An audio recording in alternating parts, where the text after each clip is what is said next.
Imagine this, a little boy, just 10 years old, standing in front of a judge, his tiny hands shaking but his voice steady. Then he says something that makes the entire courtroom freeze.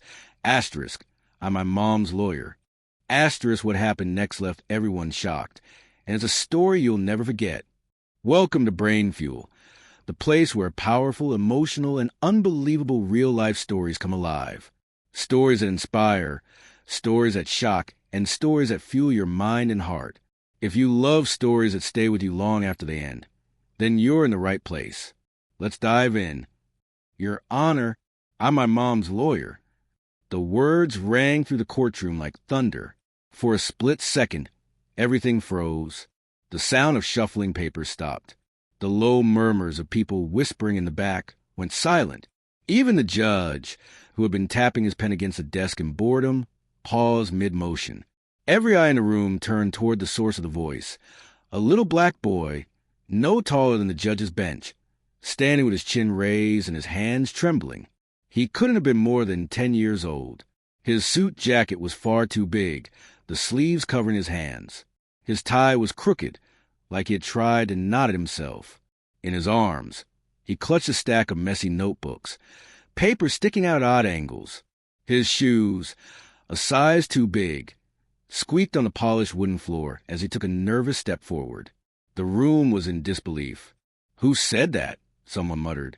Gasps filled the air as everyone realized it wasn't a lawyer. It wasn't a witness. It was this small boy. His eyes were wide, his lip quivered slightly, but there was fire in his voice. He repeated himself, louder this time. "Your Honor, I'm my mom's lawyer." The prosecutor, a tall man in a sharp gray suit, scoffed in annoyance.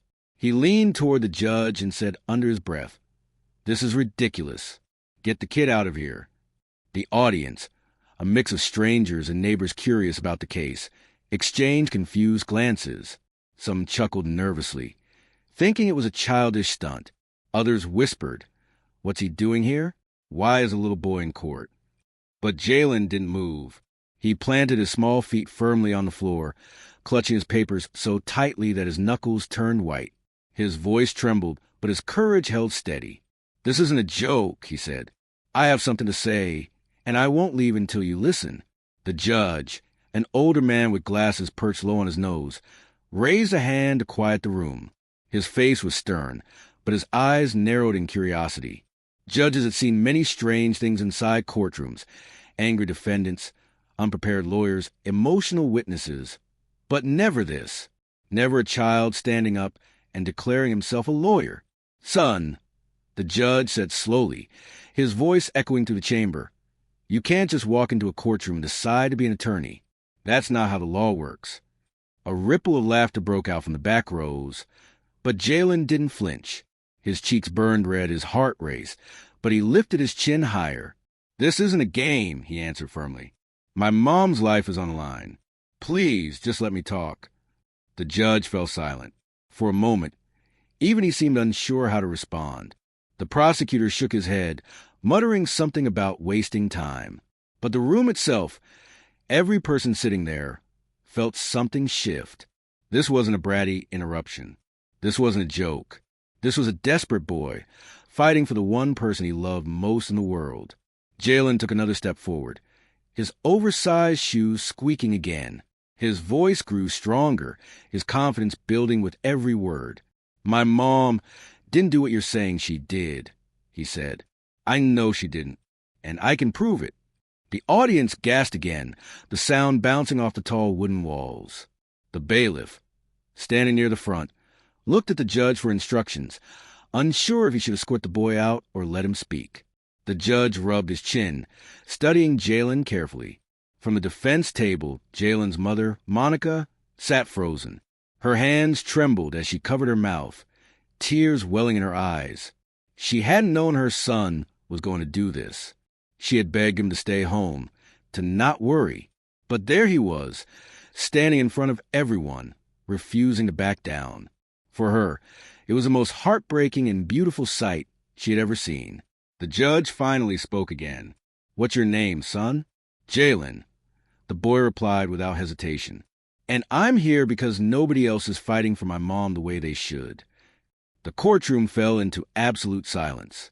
Not even the hum of the air conditioner seemed to exist anymore. Every eye stayed fixed on Jalen. The prosecutor leaned back in his chair, rolling his eyes, but even he couldn't hide the unease creeping across his face. This wasn't normal. This boy had just thrown the entire trial off balance. Jalen's voice cracked slightly as he continued, but he didn't stop.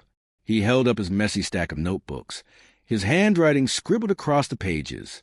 I studied everything I could. I know I'm not a real lawyer, but I know the truth.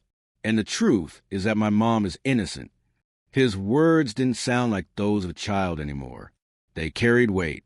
They carried desperation. And most importantly, they carried love. The judge leaned back in his chair, his fingers pressed together beneath his chin.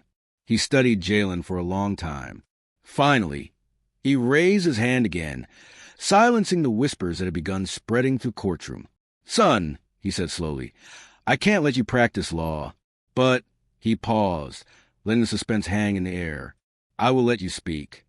And with that, the entire courtroom shifted. The prosecutor stiffened in his chair. The audience leaned forward, and Monica gasped as fresh tears rolled down her cheeks. A little boy, no taller than the witness stand, had just been granted permission to address a court of law. Nobody knew what he was about to say. Nobody knew how much he had prepared.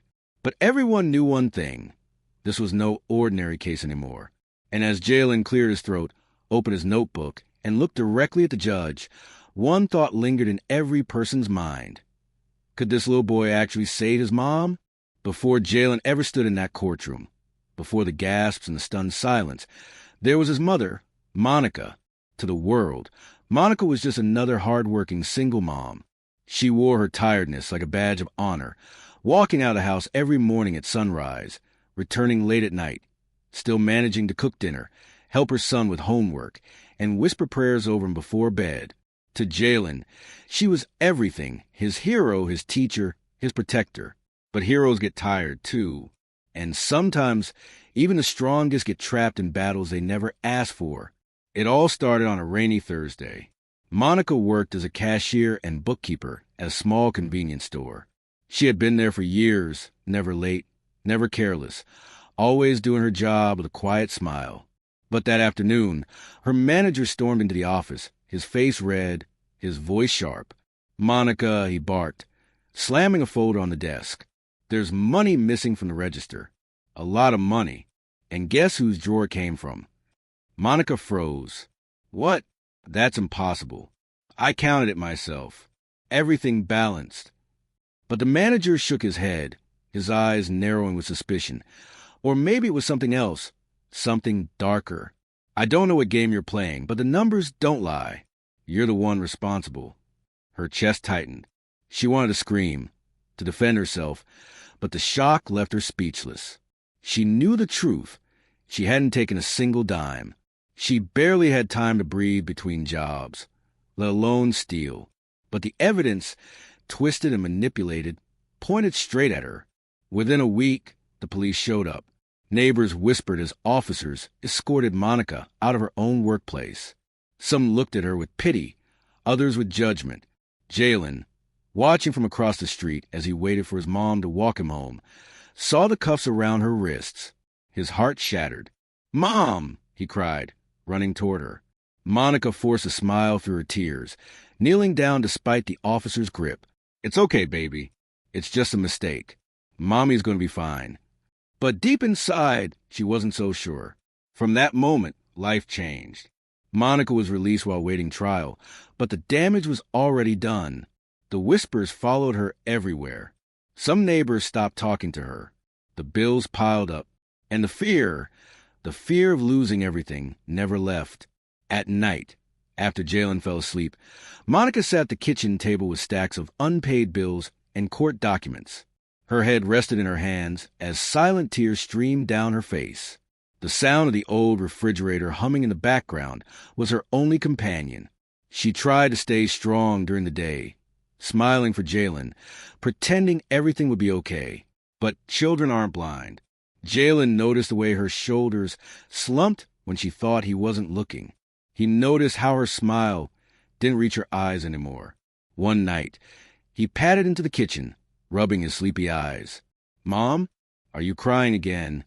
Monica quickly wiped her face. "No, baby, just tired. Go back to bed." But Jalen walked over, climbing into her lap. "It's because of the trial, isn't it? They think you did something you didn't." She kissed the top of his head, her tears soaking into his hair. "I just don't want you to worry, Jalen. Everything will be fine." But the words sounded hollow even to her. When the court assigned Monica a public defender, she had felt a flicker of hope. Maybe someone would fight for her. Maybe someone would see the truth. But the man they gave her, Mr. Collins, treated her case like just another file in a stack of hundreds. At their first meeting, Monica poured her heart out. She explained every detail, every receipt, every time she had stayed late to double-check the numbers. Mr. Collins barely looked up from his phone. "Uh-huh," he mumbled. "We'll see what we can do. Don't get your hopes up." "Don't get my hopes up?" Monica repeated, stunned. "This is my life. My son's life. I didn't do this." But Collins simply shrugged, stuffing papers into his briefcase. "Juries don't always care about what you say. They care about what they see. And right now, the evidence doesn't look good." That night, Monica cried harder than ever before. She wasn't just fighting a false accusation. She was fighting a broken system. And Jalen heard every word. The next evening, as Monica sat on the couch staring blankly at the flickering TV, Jalen sat beside her. He held her hand, his small fingers wrapping tightly around hers. "Mom," he whispered, "I'm not going to let them take you away." She smiled weakly, brushing his cheek. "Oh, baby, you can't fix this. You're just a kid." But his eyes, those big, determined eyes, looked straight into hers. "I'm maybe just a kid, but I'm your kid, and that means I'll protect you, no matter what." Monica's heart broke and healed all at once. She hugged him tightly, thinking it was just the sweet words of a child who didn't understand. But she didn't know the fire that had already been lit inside Jalen's soul. That night, after she finally fell asleep, Jalen sneaked into the kitchen. He grabbed a notebook from his school bag and began scribbling furiously. He didn't know much, but he knew one thing. He couldn't trust anyone else to save his mom. If nobody was going to fight for her, then he would. As the trial date grew closer, Monica grew weaker with worry. Her appetite faded. Her laughter disappeared. She kissed Jalen goodbye each morning like it might be the last time. Meanwhile, Jalen grew more focused. While other kids played basketball or video games, he spent afternoons in the library, flipping through law books he could barely carry. He stayed up late, watching courtroom clips online, mimicking the way lawyers spoke. He practiced arguments in the mirror, his face serious beyond his years. The storm was coming. The trial was just around the corner. And while Monica prepared for the worst, Jalen was quietly preparing for the fight of his life. Jalen was just 10 years old, but his mind was already running like that of someone much older. While his classmates spent afternoons trading basketball cards or playing video games, Jalen found himself drawn into a very different world. He had made himself a promise. He was going to protect his mom, no matter what. And a promise, to him, was not just words. It was a mission. Every day after school, he would stop by the small public library on the corners of their neighborhood. The librarians knew him well. At first, they thought he was coming in for picture books or homework help, like most kids his age. But instead of sitting in the children's section, Jalen would wander to the back, where the shelves were filled with thick, dusty law books. He would pull one down, sit at a table too big for his small frame, and run his fingers across the pages. The words were complicated, filled with terms he didn't understand: objection, cross-examination, burden of proof. But he didn't give up. "Do you need help with that?" the librarian asked one day, noticing the boy's furrowed brows. "Yes, ma'am," Jalen replied. "I need to learn how to talk in court." The librarian blinked in surprise. "Court? Why would you—" She stopped herself, then saw the desperation in his eyes. She didn't press further. Instead, she pulled up a chair. "All right then, let's start with the basics." And so, a quiet partnership began. She helped him look up simpler explanations online. She printed out worksheets meant for law students and broke them down into words Jalen could understand. Slowly but surely, the boy began piecing together the puzzle of the justice system. At night, back home, Jalen's bedroom became his secret study. His school desk was covered with open notebooks, scraps of paper, and drawings that looked more like courtroom sketches than a child's doodles. He practiced phrases in the mirror. "Your Honor, may I approach the bench?" "Ladies and gentlemen of a jury." He stumbled sometimes, mispronounced words, but he kept going. One night, Monica peeked into his room and caught him standing on a chair, pretending to question an invisible witness. She smiled sadly, thinking it was just his way of playing pretend to cope with everything happening. She didn't realize that her son wasn't pretending at all. He was training. The days rolled by, and Jalen's determination only grew stronger. At school, while teachers explained fractions or grammar rules, Jalen's mind wandered to courtroom strategies. He scribbled notes in the margins of his notebooks, not about homework, but about his mom's case. He wrote down every detail he remembered from the day she was accused. He listed all the people who could have been involved. He even drew a timeline, showing exactly where his mother had been at the time the money supposedly went missing. During lunch, while other kids traded snacks, Jalen sat alone under a tree, flipping through the notes he carried in his backpack. If the manager said Mom was working at 2 o'clock, he muttered to himself, then how could she be at the bank at the same time? That doesn't make sense. His friends didn't understand why he was so distant, but Jalen didn't care. He had bigger things to worry about. Sometimes doubt crept in. He would sit on his bed, staring at the mountain of papers, and whisper, "I'm just a kid. Who am I kidding? They'll never let me talk in court." But then he would think about his mom, her tired smile, her soft voice when she told him good night, the way her hands trembled when she thought no one was watching. And that doubt turned back into fire. "No," he whispered fiercely to himself. "I can't give up. She needs me." As the trial date approached, tension in the house grew heavier. Monica tried to act normal, but Jalen could feel the fear in every room, like a shadow that followed him everywhere. He heard her crying more often. He noticed she barely touched her food. He noticed how her hands shook when she opened the mail, as more bills piled up on the table. But Jalen stayed focused. He started writing out speeches, full arguments, even closing statements. He didn't know if he'd ever get the chance to say them, but he wanted to be ready. He rehearsed in the mirror until his voice stopped cracking and his words flowed smoothly. He practiced standing tall, making eye contact, and speaking with confidence, even though inside he was just a scared little boy. A week before the trial, Jalen made one final preparation. He sneaked into his mom's closet and pulled out an old suit jacket that belonged to his late father. It was too big for him. The sleeves swallowed his arms and the shoulders drooped, but when he put on, he felt powerful. He felt like he wasn't just a kid anymore. He looked at himself in the mirror and whispered, "I'm ready." The night before the trial, Monica sat on the edge of his bed, brushing her fingers through his hair. "Baby, tomorrow's a big day. I just want you to promise me something." "What's that, Mom?" "No matter what happens, don't be scared. We'll get through this together." Jalen nodded, holding her hand tightly. He wanted to tell her everything, that he had been studying, that he had been preparing, that he had a plan, but he kept it inside, afraid she would stop him. Instead, he whispered, "I'm not scared, not as long as I have you." Monica kissed his forehead and tucked him in, thinking her son was just being brave for her. She had no idea that by the time the sun rose, Jalen would be more than just brave. He would be ready to shock the world. The next morning, as they walked into the courthouse, Jalen carried a stack of notebooks under his arm. His mom thought it was just schoolwork to keep him distracted, but Jalen knew better. This wasn't just paper. This was his weapon. This was his shield. This was his plan to save the person he loved most. He took a deep breath, staring at the tall wooden doors of the courtroom. His heart pounded, his palms were sweaty, but his resolve was unshakable. He was going to do it. He didn't know how.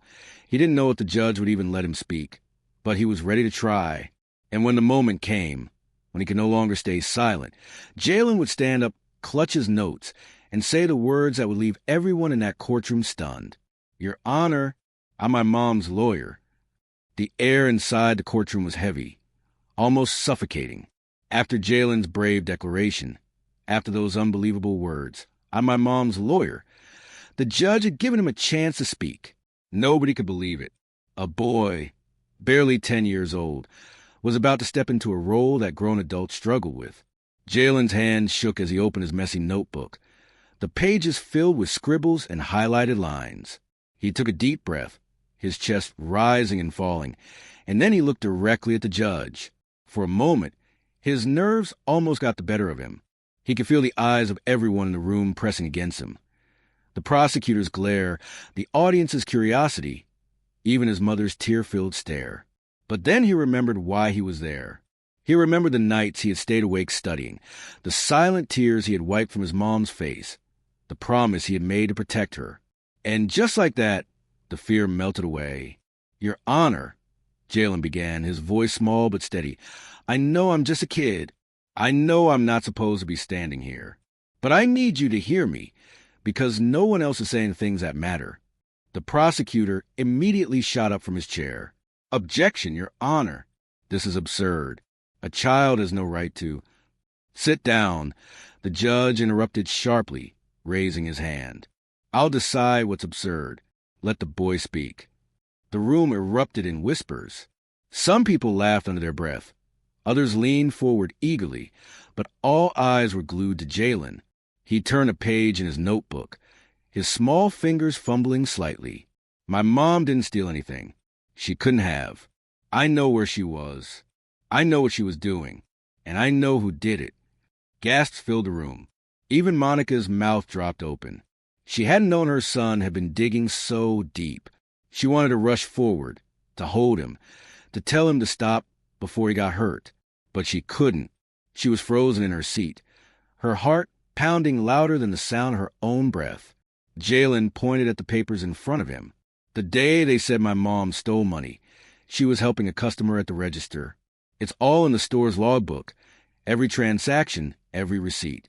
She didn't even have time to go back to the office where the money was kept, but the manager did."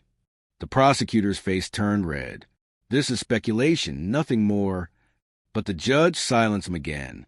"Quiet. Let him finish." Jalen's voice grew stronger. "I read the reports. I looked at the times. The money didn't go missing when they said it did. It went missing later when my mom wasn't even near it. But the manager was. And you know what else? He's the one who accused her. He said she was the only one who could have taken it. But why was he so quick to blame her? Why didn't he blame anyone else?" The silence that followed was deafening. Even the jury shifted in their seats, some whispering to each other. The bailiff, who had been standing like a statue, tilted his head slightly, listening more intently. Jalen swallowed hard, his eyes glistening but his voice steady. "My mom is innocent. She works too hard. She loves me too much to ever do something like this. If you send her away, you're not just punishing her. You're punishing me too. She's all I have. Please don't take her away." By the time he finished, tears were streaming down Monica's face. She buried her face in her hands, overwhelmed by both fear and pride. She couldn't believe the courage her son had just shown. He had stood taller than anyone else in that courtroom. The prosecutor stood again, his voice trembling with frustration. "Your Honor, this is a stunt. He's a child. He doesn't understand evidence. He doesn't understand procedure. He doesn't." But the judge cut him off once more. "Enough. The boy may not be a lawyer, but what he's brought up cannot be ignored. He's raised questions about this case that should have been raised long ago." The courtroom buzzed with shock. Reporters scribbled furiously in their notepads. Neighbors and strangers alike whispered each other, unable to believe what they had just witnessed. A 10-year-old boy had just dismantled the prosecution's case better than his own lawyer had. The judge leaned forward, his glasses glinting under the light. He looked directly at the prosecutor. "We're reopening this investigation. I want a full review of the store's records, security footage, and employee schedules. And I want it now." The prosecutor's mouth fell open, but he couldn't argue. The gavel hit the desk with a sharp crack, echoing through the chamber like thunder. In that moment, everything shifted. The trial that had seemed hopeless, the case that had felt like a trap closing in, suddenly cracked wide open, and it was all because of one boy's courage. Monica rushed forward as soon as the session ended, kneeling down to wrap her arms around Jalen. She sobbed into his shoulder, whispering, "You're my hero, my little hero." Jalen hugged her back tightly, his face pressed into her neck. "I told you, Mom. I'd protect you." The audience, moved beyond words, applauded. Some even stood, clapping with tears in their eyes. They weren't just applauding the case. They were applauding love, bravery, and the unshakable bond between a mother and her son. From that day forward, the courtroom would never forget the moment it went silent. Not because of a lawyer's clever argument, not because of a judge's ruling, but because a little boy stood up with nothing but love in his heart and the truth on his side. Days turned into weeks, and the courtroom drama that had started with Jalen's brave stand became the talk of the town. Local newspapers carried headlines like "Boy Defends Mom in Court" and "Child's Courage Shakes Trial." On television, news anchors replayed his words over and over, "I'm my mom's lawyer." But for Monica and Jalen, it was more than just news. It was their life, their future hanging in the balance. Every night, Monica lay awake, terrified of what might happen. What if the judge changed his mind? What if the prosecutor found some new way to twist the story? What if all of Jalen's courage was in vain? Jalen, though, never wavered. He studied even harder, asking his mother questions, digging through the details of the case like a real investigator. He didn't just want to help. He needed to make sure she was safe. Finally, the day of the final hearing arrived. The courtroom was packed wall to wall, buzzing with anticipation. Everyone wanted to know how it would end. Would Monica walk free, or would this still end in heartbreak? The judge entered, his expression unreadable. He shuffled through the thick file of evidence, the reports, the testimonies, and finally looked up. The silence was so complete you could hear the faint hum of the ceiling fans. After reviewing the evidence, the judge began slowly, his deep voice echoing. "It is clear that there are inconsistencies in the prosecution's case. The timeline provided by the store manager does not align with the records. Furthermore, the boy's testimony, though unconventional, raised questions that revealed serious flaws in the accusations." The prosecutor shifted uncomfortably, sweat glistening on his forehead. The judge paused, looking straight at Monica. "Monica Johnson, this court finds you not guilty of all charges." For a moment, no one moved. It was as if time itself had frozen. Then Monica gasped, her hands flying to her mouth as tears streamed down her face. The sound of the gavel striking the desk was like the sound of chains breaking. The courtroom erupted in cheers. Strangers hugged one another. Reporters rushed out to file their stories. Even some jurors wiped tears from their eyes. And in the middle of it all was Jalen, standing tall, his small chest puffed out with pride. Monica threw her arms around him, sobbing uncontrollably. "You saved me, baby. You saved me."